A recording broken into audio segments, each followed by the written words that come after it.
U.S. State Department has approved a $593 million foreign military sale to Nigeria, including 12 A-29 Super Tucano light attack aircraft, in order to further the nation's campaign against the militant group Boko Haram.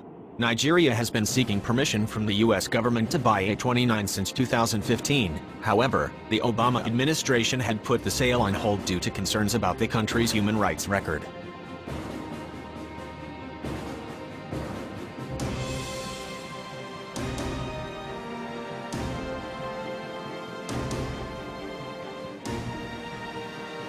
In February, U.S. President Donald Trump signaled his support for the sale during a phone call with Nigerian President Muhammadu Buhari.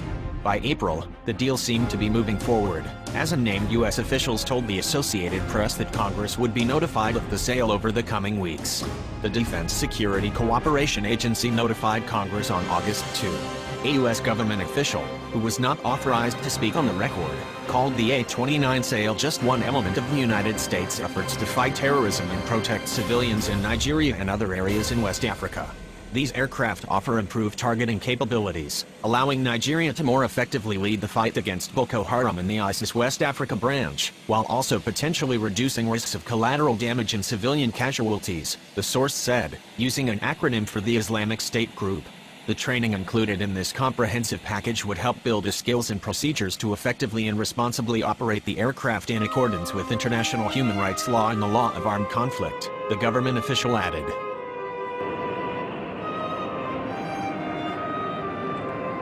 Besides the 12 aircraft, the weapons package also includes training, munitions, related equipment and maintenance support. The proposed sale may face resistance on Capitol Hill, which has 30 days to block the sale. After the period of time, negotiations between will begin, meaning the current value of the deal and procurement quantities are not set in stone.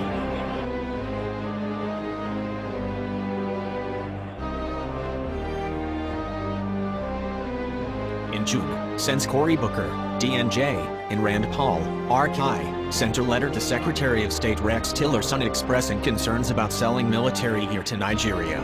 They pointed to the Nigerian Air Force's attack on a displaced persons camp earlier this year, which reportedly killed more than 100 civilians, as evidence of the recklessness of the nation's armed forces.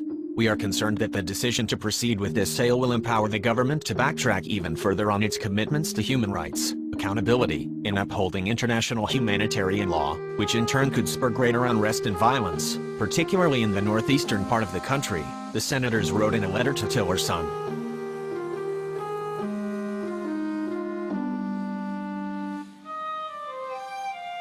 The A-29 Super Tucano was designed for counterinsurgency and close air support missions, and the aircraft has been purchased through the U.S. government for the Afghan and Lebanese militaries to fight against ISIS and other militant groups. The aircraft, built by Brazilian aerospace firm Embraer, is modified by Sierra Nevada Corporation, which acts as prime contractor and systems integrator for sales to the U.S. government. The sale would be good news for Embraer's A-29 production line in Jacksonville, Florida. In June, Jackson Schneider, Embraer's Executive Vice President of Defense and Security, said current A-29 orders for Afghanistan and Lebanon would run through the end of 2017. I hope that before the end of this year, I will have the possibility to announce other contracts and to guarantee the continuance of the operations in Jacksonville, he said then. The U.S. Air Force has also expressed interest in buying light attack aircraft like the Super Tucano. This week, the service kicked off an experimentation campaign with the A-29 and other aircraft to assess their capabilities. If pleased, officials could begin procuring one of the options.